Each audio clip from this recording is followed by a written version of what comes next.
Train attack. Terrorists release 5 more kidnapped victims. Page 6 of the Vanguard has the details.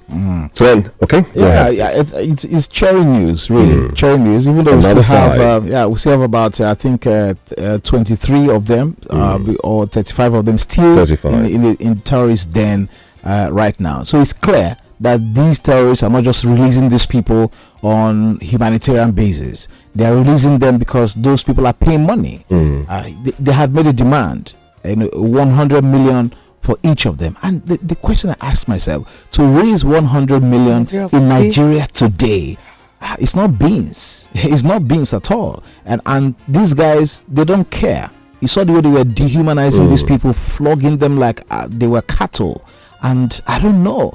They have released 5. I'm sure these 5 they released, they didn't release them without money. Although nothing's been said about around some money, but they're not going to release those people for free. Look at how those guys are not looking. If you put their picture, since May that they were taken, if you put their picture side by side, they're different people altogether.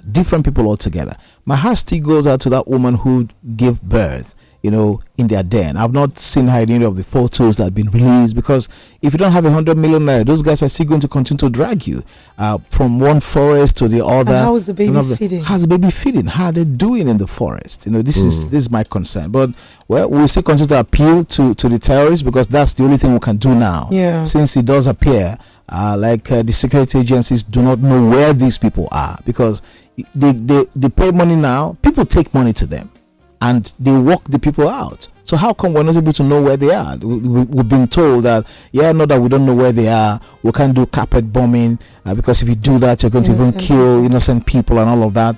So the terrorist seems to be feeding on that. But I think it's cherry news, and maybe 5 by 5 or 6 by 6. I hope that one day we'll have all of them safely back home, because it's not easy. I met with Dr. Chinelo's father, Chinelo Megafu.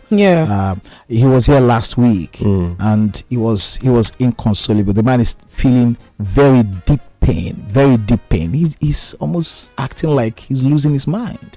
He had to say to me that he has to leave the country, at least for this month of August, that he wants to just leave this environment and go see if he can get himself back. He can't seem to move on, from the death of his daughter, who was according to what he told me that they said Chinelo was supposed to come back on a Friday, and this happened on a Monday.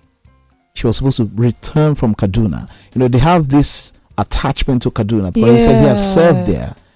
He did his youth corps in Kaduna. He served there, and so there's this attachment to the city of Kaduna. Chinelo had finished serving. She got a job and stayed back. She was on her way out of the country, so she was supposed to travel. She was supposed to leave Kaduna that Friday, and this thing happened on the Monday. So the man is like, oh, maybe I would have stopped her earlier on. The feeling. And this is his first daughter. The attachment of fathers and their first daughters. The man said he cannot explain how he feels, and the fact that nobody really reached out to him. He said the only person who had reached out to him from serving government officials is Minister for Transportation Rotimi Chibuike, and that the day he called him, he was just busy talking about how he requested for money to put a particular equipment on the tracks, and that the man was just sounding so political. He was lamenting how the government didn't do this, that he was just there, that when he thought he had finished, he just told the minister, all I need is my daughter's corpse. In fact, the wife was not as strong as to attend the funeral. The wife said, I can't face that.